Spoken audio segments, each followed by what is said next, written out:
The Giants scored 4 in the top of the first inning, but then they gave it all back. This is a game that in recent years, it feels like they would have lost on the road in Philadelphia, but instead a relentless and resilient 2025 Giants team, they make it a blowout.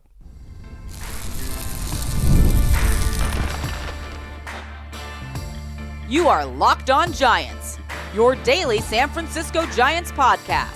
Part of the Locked On Podcast Network, your team every day. Hello and welcome to Locked On Giants, part of the Locked On Podcast Network, where it's your team every day. My name is Ben Kaspick, and on the show we provide daily episodes Monday through Friday, talking about the San Francisco Giants in a way that's data-driven and rational, but also simple, passionate, and accessible to all.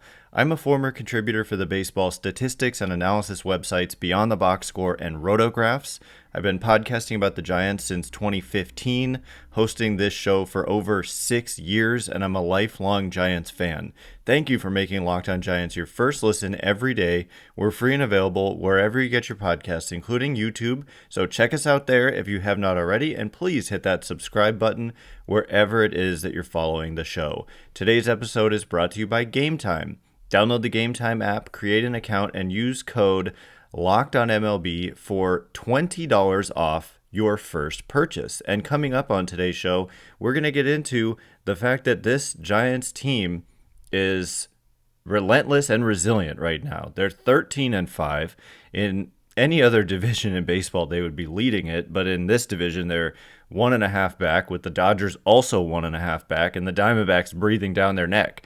So the National League West has been just a juggernaut, as we expected in a lot of ways, but I don't think a lot of people expected the Giants to be in the mix. I think they thought Dodgers, Padres, D-backs, but here are the Giants at 13-5. And a big part of why they're 13-5 has been the offense. And really, if you look at it, you know, we can look at objective numbers like weighted runs created plus, right? Which is not taking into account when you get your hits. It's taking into account overall offense. And by this measure, the Giants are not, as good as what they've been.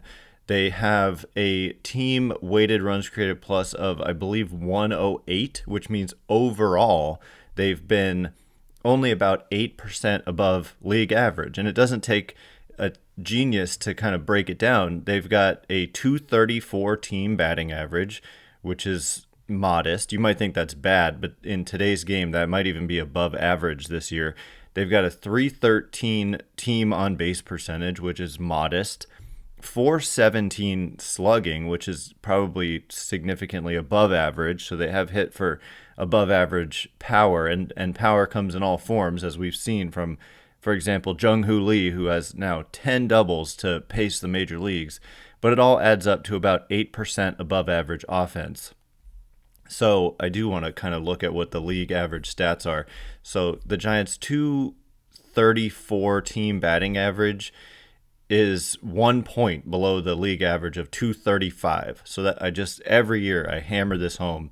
It's critical to know what league average is before you say that's just bad. 230 something is bad. Well, it's actually like almost exactly average this year so far. And their on-base percentage of 313, the league average on-base percentage is 311. So those two numbers right around league average. And then the league average slugging is 384. And like I said, the Giants are at 417. So that's where they've overall, objectively, non-situationally, kind of become or been above average. Their strikeout rate, by the way, 24.9%. The league average is 22.6%. So they have struck out more than the league average, and the league average walk rate is 9.1%, and the Giants are at 10%. So they've been drawing a ton of walks. They drew 9 walks in this win, this 11-4 win yesterday. We'll get into the pitching side of things, where walks were certainly an issue for one pitcher in particular.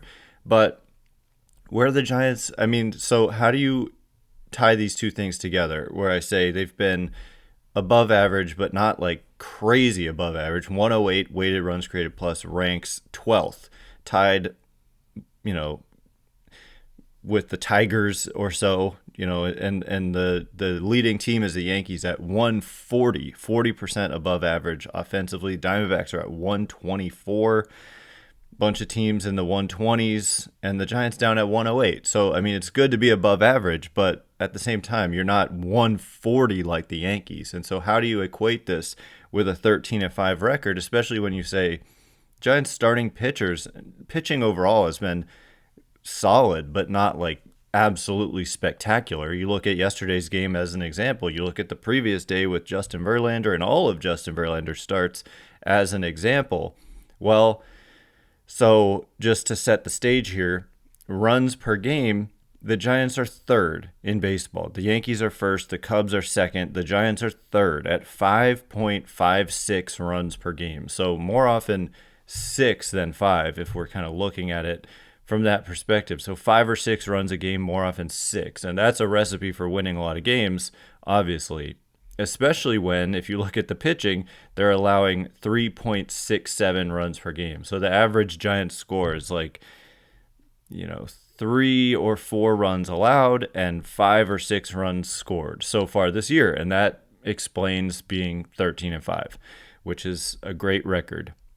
And if you extrapolate that over a full season, 13-5, 13 wins out of 18 games is a 722 winning percentage times 162 games. Be 117 wins if the Giants kept playing like this. Do I think they're going to win even 100 games? No. And so they're not going to play this well all season. Could they win 100 games? We all saw 2021. So yes, of course they could, but it's unlikely even with this kind of start. So anyway, what has been behind this? It's been clutch offense.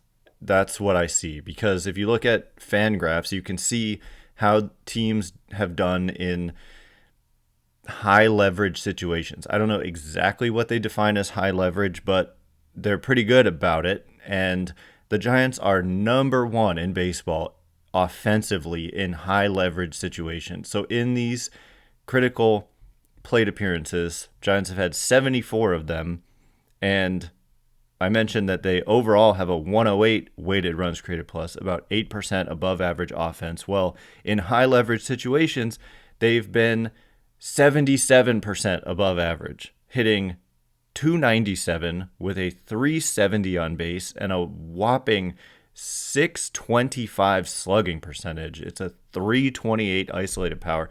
A lot of these numbers are going to be first. Like, there's a reason that they're first in overall weighted runs created plus in this situation. These situations, I should say. Their strikeout rate also, by the way, just 16.2% in those situations. So I told you the overall numbers, and you can just see how much better everything is in these clutch situations. And it's not like a crazy high batting average on balls in play. What they've really done is just hit for a lot of power and also not struck out in clutch situations. So that 297 batting average is second. The 370 on base is fifth. The slugging is first. The Giants are at 625 with the slugging in these situations. The Dodgers are at 607, and then the next closest team's down at 509. So the isolated power, 328. Next closest team, Dodgers at 321, and then the next closest team at 207. So it's not even close, except for the Dodgers, really, when it comes to a lot of this performance. And so you just cannot expect that, though, to continue.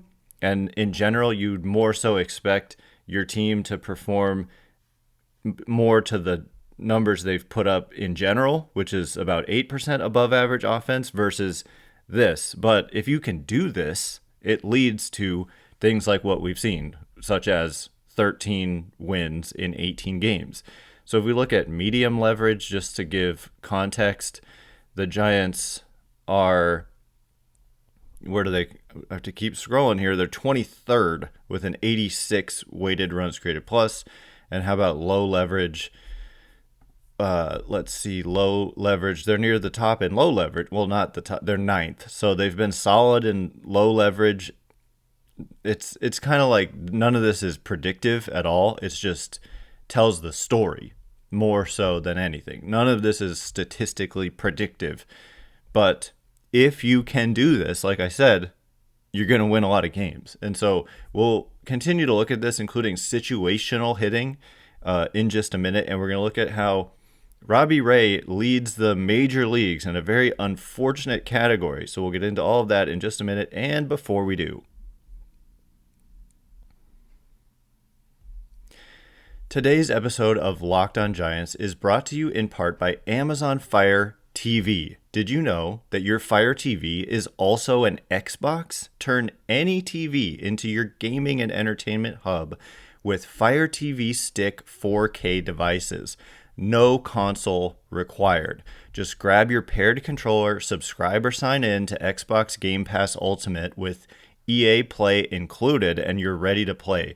Dive into hundreds of premium titles from EA Sports College Football 25 to Call of Duty Black Ops 6 and Avowed as easily as you stream your favorite shows. It's gaming made simple, and it's all on your Fire TV. Play high-quality Xbox games at a fraction of the cost of a console. If you already have a console, a Fire TV Stick 4K device is more affordable and easier to travel with, allowing you to take your or your kids' games wherever you plug in. And if you're not a hardcore gamer, with 4K streaming, you can watch more than 1.5 million movies and TV episodes from your favorite subscribed services like Netflix, Prime Video, Disney Plus, Max, and more. Head to Amazon.com/Fire TV Locked On to get started. Xbox Game Pass Ultimate subscription and compatible controller required. Available on select devices including Fire TV Stick 4K, 2nd Gen, Fire TV Stick 4K Max, 1st and 2nd Gen, and Fire TV Cube, 3rd Gen. Today's episode is also brought to you in part by Game Time. There's nothing better than catching an MLB game live. The crack of the bat, the roar of the crowd, and the smell of the ballpark food, hello, garlic fries. And if you're looking to go last minute, Game Time makes getting tickets easier than ever. With last minute deals, all-in pricing, and a lowest price guarantee, Game Time takes the stress out of buying MLB tickets. Plus, as ticket prices drop as the game gets closer, meaning you can always score an incredible deal. Game Time is the official ticketing partner of Locked On, and as the Giants get ready for their next homestand, the Brewers coming into town for 4, that'll be an exciting series. I can count on them to grab tickets that meet my needs. I love that I can preview my exact seat before purchasing. No bad surprises when I get to the stadium, especially if I'm out on the road, as I happen to be right now. Take the guesswork out of buying tickets with Game Time. Download the Game Time app, create an account, and use code LOCKEDONMLB for $20 off your first purchase. Terms apply. Again, create an account and redeem code LOCKEDONMLB for $20 off. Download Game Time today. Last minute tickets, lowest price guaranteed. All right, here we go. We are going to get it. We're just going to continue to look at how the Giants offense has performed in situational at-bat type situations, and also the unfortunate category that Robbie Ray is leading the league in after last night's game, and much more as the Giants continue their winning ways. Like, it seems like we have, and when I say we, I mean like the Giants have a tough game and we have to do some criticism like of Bob Melvin and leaving in Justin Verlander, and then they just have a game like this. It's been like that all season. We're talking about 18 games. We're still in small sample land, but every win that you put together is in the bank. And so hopefully the Giants can just keep it going. You have a chance to win 3 out of 4 today. It's going to be tough against Christopher Sanchez with the Giants countering with Jordan Hicks, who can be really good. So we'll see how it goes. Anyway, thanks again for making Locked On Giants your first listen every day. Everydayers, tomorrow we'll be breaking down the finale in Philly and then getting you set for a weekend series against the Angels, who have been a little better than expected to start the year, as have the Giants. But the Angels were actually, there's good reason to have expected them to not be good. Anyway, that's all coming up for you tomorrow. So I've walked you through where the Giants rank in, what am I even looking at here? I don't know what this even is. Oh, This was the low leverage numbers. Okay, so situationally, how about with runners in scoring position, which is a number I don't like to harp on, but sure enough, the Giants have had 194 plate appearances with runners in scoring position, and their production, their overall offense has been the second best in baseball in those situations. And it's not hard to expect that that's the case when you look at the overall offensive numbers being good but not great, but then their runs per game being great. Of course, you're going to have done better when the situations have been bigger. And so this is not surprising. But with runners in scoring position, their strikeout rate is around the same as it's been on the season, but they're hitting 281 with a 347 on base and 526 slugging. So it's that batting average on balls in play. When they have put the ball in play, it's at 325, which is seventh. And then their isolated power, again, is second in these situations at 246. So they're just slugging when it comes to important situations. And they're not just getting that slap single to drive a guy in. They're slugging when again, slugging can be doubles. We've seen so many from Jung Hoo Lee, and just in general, it's been great to watch. Whereas I would venture to say with the bases empty, they're probably near the bottom because they're leadoff hitters. Well, now that Mike Yastrzemski's hitting first, they've been around league average when it comes to bases empty, and with just runners on in general. Just got to update a little bit. They're ninth with a 115 weighted runs created plus. Somewhere over on Baseball Reference, you can look at situational hitting, and I didn't have that pulled up. There it is, situational hitting. So with the runner on third and less than 2 outs, that's one of the things that gets talked about a lot. And less than 2 outs, runner on third, the percentage of the time that they've been able to score that runner is actually below average at only 38.6. So that's kind of funny, is that they haven't actually done well in that situation. They've had a slightly below average number of opportunities in those situations, and they have cashed in on those situations far less than the league average of it's always around 50% of the time that you get that guy in, and the Giants are only at 38.6% of the time that they've gotten that guy in. So it's not that kind of situational hitting. It's more just when the game is on the line and you have a chance to turn things around, that's when they've produced. So anyway, there's other stuff we can look at, like advancing a guy from second to third with no outs. And in fact, I will briefly look at that. And they are, once again, below average at only moving that guy to third 42.9% of the time. League average is about 50%. So they haven't done well in those types of, situations. But overall, obviously, runs per game way up there. Is it sustainable? Probably not, but they've also not gotten certain guys going who you would fully expect eventually to get going, like Willy Adames, for example. So now we're going to turn the page to the pitching end of things. Like I said, the Giants jumped out in this game to a 4-0 lead, and then Robbie Ray in the bottom of the first gives up 2 runs on 1 hit. So that first inning, very unfortunate on the pitching side of things. And I got to scroll to... Yeah, so Trey Turner led off the inning with an infield hit, and then Bryce Harper walked. There was a wild pitch. Kyle Schwarber walked, finally got an out with Nick Castellanos to fly out, and then JT Realmuto walked. That's a run walked in. Alec Boehm struck out, but then Edmundo Sosa walked, so it was 4-2, and then he got Rafael Marchand to strike out. So walking in 2 runs in the first when your team has staked you to a 4-0 lead is not ideal. And then 2 more runs come in the bottom of the fourth. So that lead that the Giants had given Robbie Ray was all gone.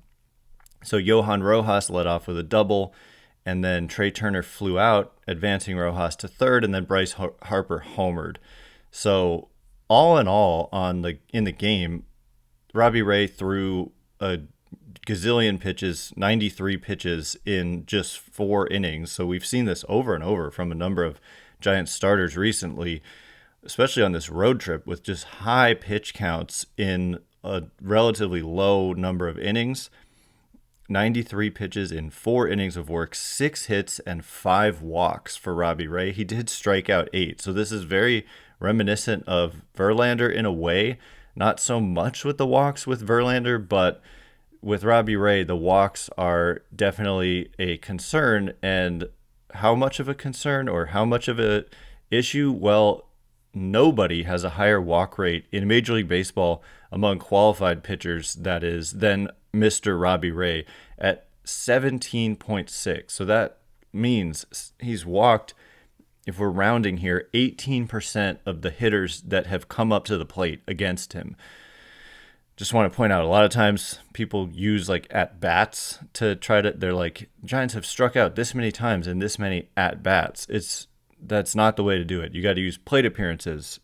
It's just how many times have they come up and how many times did they strike out or walk or whatever. So it's plate appearances, which are different than at-bats. And anyway, this is using that. And Robbie Ray has walked 18% of the batters he's faced this year. He struck out 25% of the batters he's faced this year. So out of every 4 batters he's struck out, but also 1 out of almost every 5 batters he's walked. So the difference between those numbers is 7.1%. And that's, the higher the better. And so it all comes out to near the bottom of the league. He's 74th in this statistic called strikeout rate minus walk rate. Very simple calculation there. And it's a pretty predictive number when it comes to success or non-success.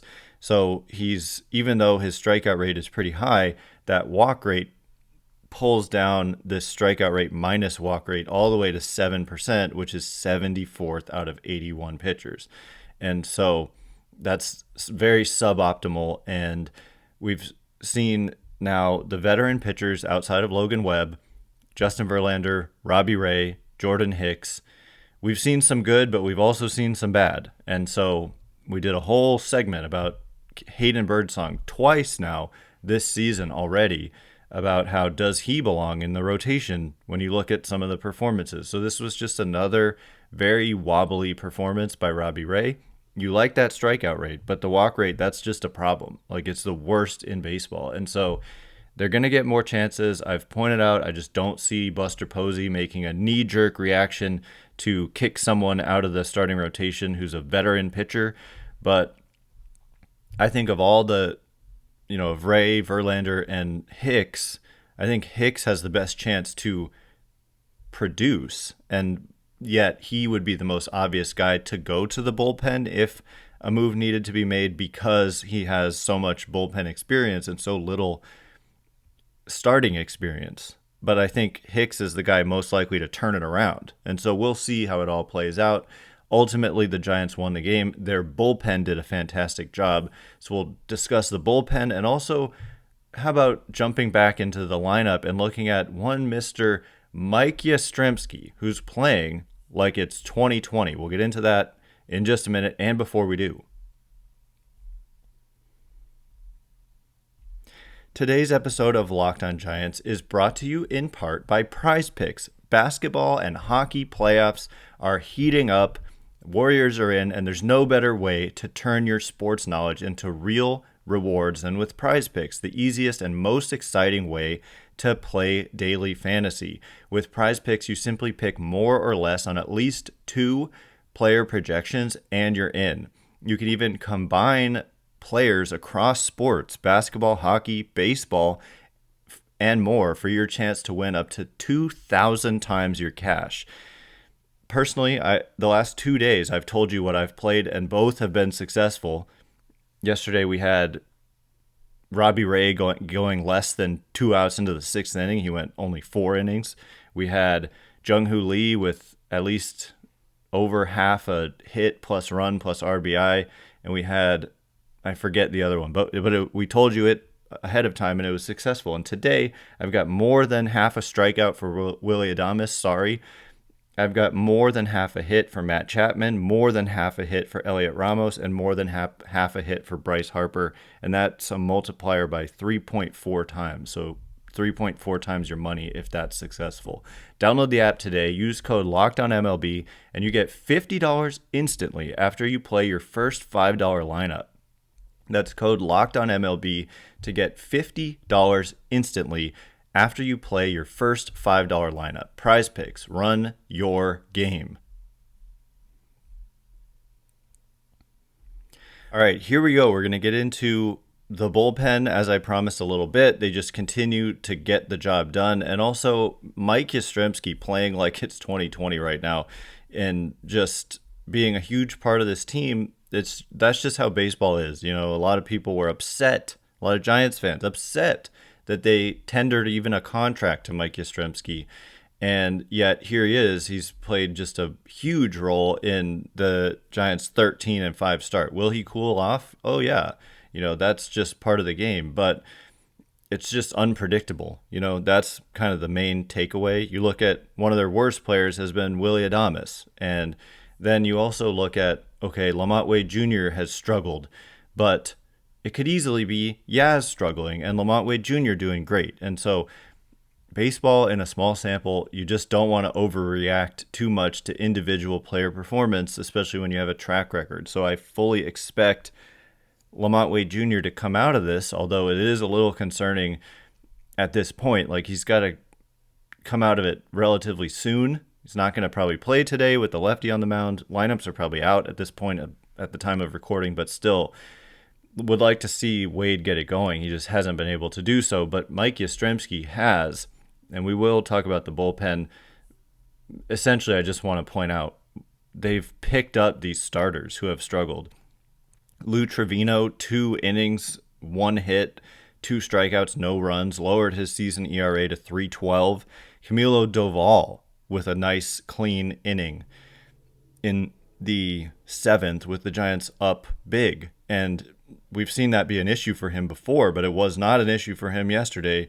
1 inning, 1 strikeout, no walks, no hits, just a clean inning, lowered his season ERA to 3.24. And then Spencer Bivens, who I was hard on the Giants for having on the roster over Sean Jelly or Tristan Beck, but you know, he's kind of proving me wrong here. Just 2 solid innings, 1 walk, came with 2 outs in the 9th. He really should have had 2 walks. There was the final pitch of the game, full count. JT Realmuto gets hosed again by the home plate umpire. It's happened twice in this series where a very obvious ball has been called a strike against Realmuto. But anyway, Bivens, no hits, just the 1 walk, 2 strikeouts, lowered his season ERA to 3.52. And Trivino and Bivens are not really your high leverage guys. And so the bullpen ERA for the Giants is definitely continuing to be elite. If we look at it, maybe the Padres have been really good too. Giants are second to the Padres in bullpen ERA at 1.78. Now the fielding independent pitching is 3.27. It's hard to maintain anything like a 1.78 ERA, but Randy Rodriguez has been a revelation. Ryan Walker has been as good as we would have expected. I haven't seen Eric Miller in a little while. Camilo Doval, the numbers look pretty good all of a sudden. Tyler Rogers has been great. Hayden Birdsong has been really good out of the pen. And then Spencer Bivens and Lou Trivino, kind of your low leverage guys. The highest ERA in this bullpen belongs to Spencer Bivens at 3.52. So that just tells you all you need to know. And yeah, you've got 2 guys who haven't allowed a run or an earned run at least. And you've got 2 guys with an ERA, no, 3 with an ERA in the 1s. So it's just been the bullpen yesterday, 5 scoreless innings. And we've seen that a lot where the starters have not been great and then the bullpen has come in and just been shut down. They had 5 strikeouts. They walked just the 1, Spencer Bivens, and gave up 1 hit. 1 hit, 1 walk, 5 strikeouts in 5 innings. That's getting it done. And that wasn't even your leverage guys. So very impressive. But getting to Mike Yastrzemski, just want to point out that he has been great. He's hitting 314. He's got a 344 on base, a 588 slugging, a 188 weighted runs created plus. That is the same as Jung Hoo Lee in terms of offense. Jung Hoo Lee has played a little bit more, has 13 more plate appearances.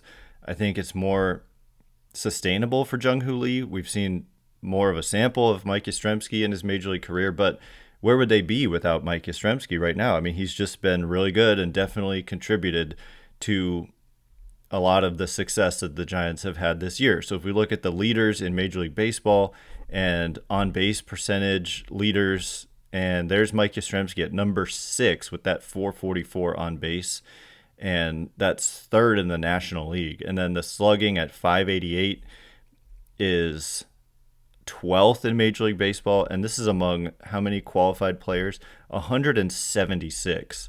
And what did I say? On base percentage was 6th, and the weighted runs created plus at 188, tied with Jung Hoo Lee for 8th. It's actually like fractionally ahead of Jung Hoo Lee.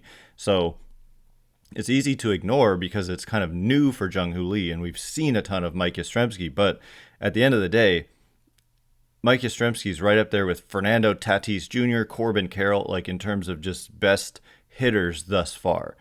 Is it sustainable? No.